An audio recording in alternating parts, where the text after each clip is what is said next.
Hello student. आज हम प्रोम्बोलिटिक soil and there management का जो है दूसरा वीडियो होगा। कहने का मतलब कि इसके जो 40 क्वेश्चन समथिंग करवा दिए थे और उसके आगे के जो शेष क्वेश्चन बचे हैं उनके बारे में चर्चा करेंगे। चलिए देखते हैं जो कि प्रीवियस ईयर के पेपर के क्वेश्चन थे। ठीक है, तो देखते हैं आगे। लगभग 40 क्वेश्चन करवा दिए थे, 43 क्वेश्चन। ठीक है, आगे हमें करना है 44 नंबर क्वेश्चन से करना है। देखते हैं क्या है क्वेश्चन। क्या है, निम्न में से कौन एक फसल उच्च लवणता सहन करने वाली फसल नहीं है। यानी उच्च लवणता की बात कही जा रही है, किसकी उच्च लवणता, हाई सैलिनिटी की बात, यानी टोलरेंट है। राई, कपास, जौ, सोयाबीन, ये तीनों जो है आपकी जो है टोलरेंट है। ठीक है ना, किससे, लवणता से, साल्ट से। सोयाबीन नहीं, ऑप्शन नंबर डी होगा। क्लियर। अगला क्वेश्चन है, जीवाणु की क्रियाएं बेहतर होंगी मृदाओं में होगा। आखिर ऐसा मृदाओं में क्या होगा जिससे कि बैक्टीरिया की जो एक्टिविटी है बेटर होंगी। मध्यम से उच्च पीएच या मध्यम पीएच या निम्न पीएच या उच्च पीएच। अगर मॉडरेट पीएच होगा तो एक्टिविटी बैक्टीरिया की अच्छी होंगी।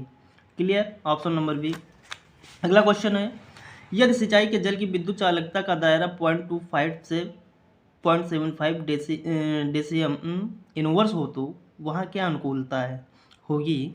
ठीक है, देखते हैं। मध्यम निच्छालन के लिए उपयोग किया जा सकता है, सिंचाई हो तो उपयुक्त नहीं है। अवरुक्त जल प्रवाह के कारण उपयोगी नहीं है, या उच्च लवणता, तो इसमें जो होगा आपका सिंचाई हेतु उपयुक्त नहीं है। ठीक है ना।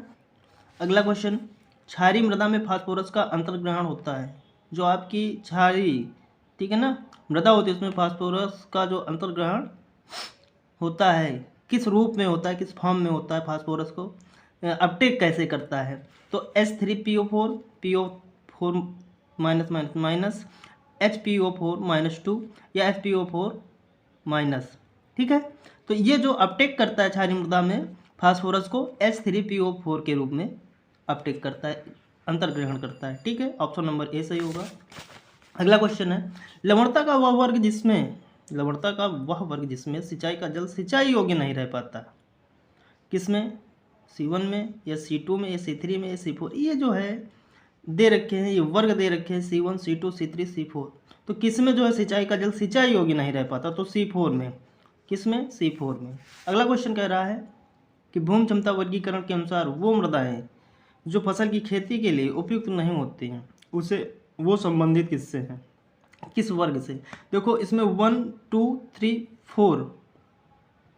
4 एक 5, यानी 4 तक तो इज बेटर होती है फॉर कल्टीवेशन के लिए। पांचवा जो है थोड़ा कम होती है, लेकिन इसमें पहला वर्ग है, तीसरा है, चौथा है, लेकिन ये 8वां वर्ग है। ये 8वां वर्ग नहीं है, ऑप्शन नंबर डी होगा। ठीक है ना, जो कि संबंधित नहीं है खेती से। ठीक है। अगला क्वेश्चन है, C2H3 वर्ग से क्या अर्थ निकल रहा है, क्या जानते हैं इसके बारे में। उच्च लवणता एवं निम्न सोडियम खतरा, या अत्यधिक उच्च लवणता एवं मध्यम सोडियम खतरा, या मध्य लवणता उच्च सोडियम खतरा, या निम्न लवणता एवं बहुत उच्च सोडियम खतरा। तो इसमें होगा क्या, मध्य लवणता एवं उच्च सोडियम खतरा। ऑप्शन नंबर, यानी C2H3 का मतलब ही यही है कि जो लवणता होगी मॉडरेट होगी और सोडियम जो होगी हाई होगी, डेंजरस से होगी। क्लियर, ऑप्शन नंबर सी होगा।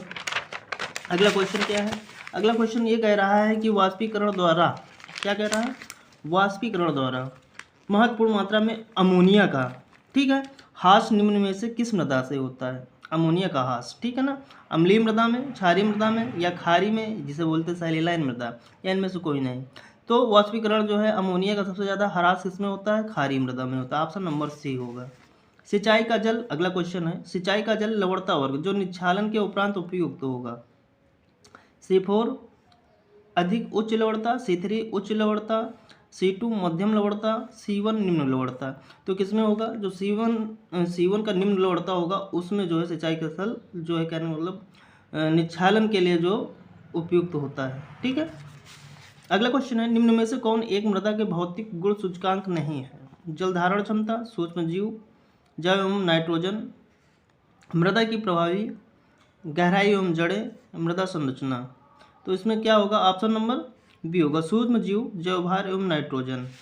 अगला क्वेश्चन है, भारत में अम्लीय मृदा का निर्माण हुआ, भारी अपक्षय साथ में संबंधित है। ठीक है ना, कह रहा भारत में अम्लीय मृदा का निर्माण हुआ, भारी अपक्षय साथ में संबंधित है। किसकी वजह से? शीत नम एवं भारी वर्षा से, या गर्म नम व भारी वर्षा से, या शीत नम व निम्न वर्षा से, गर्म नम निम्न वर्षा से। शीत नम यानी कोल्ड ह्यूमिड और हाईवी रन के कारण होता है। ऑप्शन नंबर ए सही होगा। कौन सा होगा? ऑप्शन नंबर ए सही होगा। अगला क्वेश्चन क्या है? ईसी एवं टीडीएस में क्या संबंध है?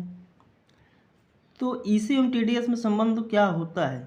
तो टीडीएस बराबर होता है क्या? ईसी इंटू 640, या टीडीएस बराबर 640 माइनस ईसी, या टीडीएस बराबर ईसी प्लस 640, या टीडीएस बराबर ईसी ऑब्लिक यानी कि बटे 640। तो इसमें होगा टीडीएस बराबर ईसी इंटू 640। अगला क्वेश्चन है, घुलनशील धनायन और ऋणायन योग के जानने का सूत्र क्या होता है? तो इसके जानने का सूत्र होता है ईसी इंटू 10। ठीक है ना, ऑप्शन नंबर डी सही होगा। अगला क्वेश्चन है, निम्न में से कौन सी मृदाएं लवणीभवन एवं क्षारीकरण दोनों प्रक्रियाओं द्वारा निर्मित होती हैं? तो इसमें होता है कौन सी? सोडिक मृदाएं, लवणी क्षारीय मृदाएं, या क्षारीय मृदाएं, या लवणी मृदाएं। तो इसमें लवणी क्षारीय मृदाएं जो हैं होते हैं, जो कि लवणीभवन एवं क्षारीकरण से जो है इनकी प्रक्रियाओं से निर्मित होती है। अगला क्वेश्चन है,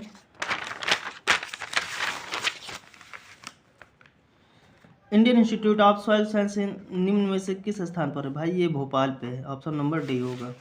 कुछ औद्योगिक निकासों में उल्लेखनीय मात्रा में SO2 होता है, जो कारक हो सकता है क्षारीयता का, मृदा में क्षारीयता का हो सकता है, उदासीनता का हो नहीं सकता, न अम्लता का है न लवणता। तो ये किसका है? क्षारीयता का। ऑप्शन नंबर बी होगा। अगला क्वेश्चन है, कुछ पैतृक पदार्थ जैसे ग्रेनाइट कुछ हद तक मदद करता है किसमें? क्षारीय और अम्लीयता दोनों में करता है, क्षारीय और अम्लीय दोनों। तो ऑप्शन नंबर सी होगा, ये दोनों में करता है। अगला क्वेश्चन है, मिट्टी में उच्च पीएच निम्न में से किन तत्वों की उपलब्धता को कम करता है? जैसे पीएच उच्च है, हाई है पीएच, तो क्या करेगा?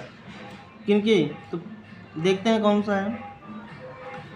Phosphorus, zinc, copper, manganese, Fe, calcium, magnesium, CHO, ये भी नहीं होगा, और Mg, पोटास, सल्फर, नाइट्रोजन, ये भी नहीं होगा। कह रहा कौन से तत्वों की है ना, हाई पीएच होगा। बोरान और सोडियम, मोलिब्डेनम, कैल्शियम, सल्फर, ये यही होगा आपका क्या? फास्फोरस, जिंक, कॉपर, मैग्नीज एवं आयरन को की जो उपलब्धता होती है जब पीएच हाई होता है, किसमें? मृदा में जब पीएच हाई होता है तो क्या होता है? जो फास्फोरस, जिंक, कॉपर और मैग्नीज और आयरन, इनकी मात्रा को कम कर देता है, इनकी उपलब्धता को कम कर देता है। अगला क्वेश्चन क्या है, लवणी मृदाओं का पीएच होता है, जो लवणी मृदाएं होती है, ठीक है ना, तो जो लवणी मृदाएं होंगी उनका जो पीएच होता है 8.5 से कम होता है। ऑप्शन नंबर बी सही होगा। अगला क्वेश्चन है, लवणी मृदाओं में विनिमय सोडियम प्रतिशत कितना होता है? 15% से कम होता है। ऑप्शन नंबर ए सही होगा, ठीक है ना, कितने से कम होगा? 15% से कम होगा। अगला क्वेश्चन, मृदा द्वारा घुलनशील लवणों का विघटन होना एवं परिवहन नीचे की ओर जाने की प्रक्रिया क्या कहलाती है?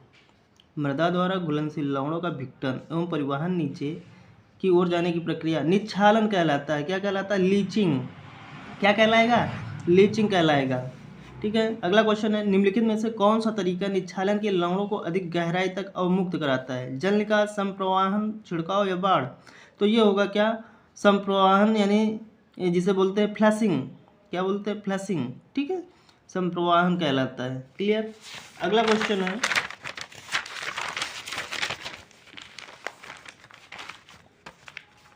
लवणीय मृदाओं की विशेषताओं को जानने का दूसरा तरीका है जल में घुलनशील बोरान की सांद्रता को जानने से है। देखो, ठीक है, या देखो इसमें पूछ रहा है क्या, लवणीय मृदाओं की विशेषताओं को जानने का दूसरा तरीका। अब आप लोग बताएंगे, ठीक है ना। जल में घुलनशील बोरान की सांद्रता को जानने से है, या जल में घुलनशील एल्युमिनियम की सांद्रता, और जल में घुलनशील फास्फोरस की सांद्रता, या इनमें से कोई नहीं। देखो एक चीज़ ये जान लीजिए, तब यही बता पाएंगे आप लोग, ठीक है। जो लवणीय मृदाएं होती हैं उनमें किन तत्व, यानी कहने का मतलब कौन से तत्वों की, एलिमेंट्स की अधिकता होती है या सांद्रता अधिक होती है। जैसे लवणीय है तो उसमें किस में, यानी किन तत्वों की अधिक होगी, और अम्लीय है तो उनमें। अगर ये चीज़ जान गए तो ये जान जाएंगे कि लवणीय मृदाओं की विशेषता जानने का दूसरा तरीका, ठीक है ना। तो इसमें क्योंकि एक बोरान की सांद्रता बता रहा और एक एल्युमिनियम की सांद्रता बता रहा और एक क्या कह रहा, फास्फोरस की सांद्रता। अब ये जानिए कि अम्लीय मृदाओं में कौन से, यानी बोरान, एल्युमिनियम और फास्फोरस किसकी होती है, और लवणीय में कौन सी होती है, क्षारीय में। अगर तीनों जान गए तो इसका आंसर आप कर लेंगे। ठीक है, हम इसको बताने वाले नहीं हैं। ठीक। अगला क्वेश्चन है, बोरान की सांद्रता असुरक्षित हो जाएगी। क्या हो जाएगी? असुरक्षित होगी अगर मृदा में लवणीयता होगी। ये भी उसी से क्वेश्चन रिलेटेड है। क्या कह रहा है? बोरान की सांद्रता असुरक्षित हो जाएगी अगर मृदा में लवणीयता कितनी होगी। ये भी देखिए भाई, जब इसको पढ़ेंगे तो ये अपने आप हो जाएगा। ठीक है, कमेंट करके बताना है, और ना आए तो कमेंट कर दीजिएगा, फिर हम बताएंगे कौन सा सही होगा। जिप्सम का सूत्र क्या होता है? तो CaSO4 × 2H2O, option number B होगा। क्लियर। अगला क्वेश्चन है, जिप्सम की आवश्यकता प्रदर्शित करते हैं मिली तुल्य बार PO4- प्रति 100 ग्राम मृदा, और फिर दूसरा ऑप्शन है मिली तुल्य बार Na++ प्रति 100 ग्राम मृदा, मिली तुल्य बार Ca++ प्रति 100 ग्राम मृदा, या मिली तुल्य भार पोटास प्लस 100 ग्राम प्रति मृदा। तो इसमें ऑप्शन नंबर क्या होगा? ऑप्शन नंबर सी होगा। ठीक है ना, जो कैल्शियम प्लस प्रति 100 ग्राम मृदा।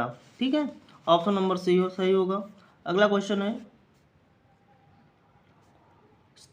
तर्कसंगत उत्पादन क्षारीय मृदा होने पर ESP होना चाहिए 15 से ज़्यादा होना चाहिए। कितना होना चाहिए? 15 से ज़्यादा। अगला क्वेश्चन है, विशेषताएं जैसे कि उच्च भूमिगत जल स्तर, बलुई मृदाएं, निम्न उत्पादकता वाली एवं तटीय मृदाएं जो बार बार जलमग्न होती हैं, निम्न में से किसमें पाई जाती है? समस्याग्रस्त जो मृदा होती हैं, प्रॉब्लमेटिक जो सॉइल होती है, उसमें पाई जाती हैं। क्लियर, ऑप्शन नंबर ए सही होगा। अगला क्वेश्चन है, बात करते हैं 16 नटच मिट्टी क्या है? काली क्षारीय मिट्टी, या उच्च लवणीय मिट्टी, या सफ़ेद क्षारीय मिट्टी, या अलवणीय मृदा। तो ऑप्शन नंबर डी सही होगा। ठीक है, अगला क्वेश्चन है कि अम्लीय सल्फेट में निम्नलिखित में से कौन एक पाया जाता है? अम्लीय मृदाओं में कौन से पाया जाता है भाई? ठीक है, तांबा, मैग्नीशियम, एल्युमिनियम, या पायराइट्स। क्या पाया जाता है? तो इसमें ऑप्शन नंबर डी होगा, पायराइट पाया जाता है। अगला क्वेश्चन, अम्लीय मृदाओं की निम्नलिखित में से किस गुणाधार में शामिल होंगे? अब ये तो एकदम और इजी क्वेश्चन है, तो कौन सा होगा? आप लोग बताएंगे, हम ना बताएंगे। ठीक है ना, पीएच तो सबको पता होगा। अम्लीय सल्फेट मृदा का पीएच कितना होता है? ग्रेटर देन 4.5, या लेस देन 4.5, या ग्रेटर देन 4.0, या लेस देन 4.0? अम्लीय सल्फेट का पीएच तो ये होगा लेस देन 4.5। ठीक है, हमने 3 क्वेश्चन कहे हैं जो कि आपको करना, इसको पढ़िएगा। जो उसमें आप देखते हैं अम्लीय मृदाओं में कौन कौन से पोषक तत्व पाए जाते हैं, और क्षारीय मृदाओं में कौन से पोषक तत्वों की अधिकता होती है, और लवणीय मृदाओं में किन किन पोषक तत्वों की अधिकता होती है। जब ये जान जाएंगे तो उससे एक क्वेश्चन नहीं, कई सारे क्वेश्चन जो है आपके सॉल्व हो जाएंगे। ठीक है, अब उसी प्रकार ये जो है ये भी आप जान लेंगे। इसमें यही पूछा है कि अम्लीय मृदाओं को निम्नलिखित में से किस गुणाधार में शामिल करेंगे। ठीक, अम्लीय मृदाओं को रंग, बनावट, या निम्न पीएच या उच्च पीएच। ये आप जान रहे होंगे कि जो अम्लीय मृदाएं होती हैं उनका पीएच कितना होता है, कौन से यानी कितने रेंज वाले जो पीएच होती है, जो पीएच वैल्यू होती है कितने से कितना होगा, तो कौन सी अम्लीय होंगी, और कितने से कितना होगा तो उदासीन होगा, और कितने से कितना होगा तो लवणीय होगा। ठीक, तो थैंक यू। अगर वीडियो अच्छा लगा हो तो साथियों को भेज दीजिएगा। ठीक है, और लाइक वाइक कर लीजिएगा। ठीक है, थैंक यू।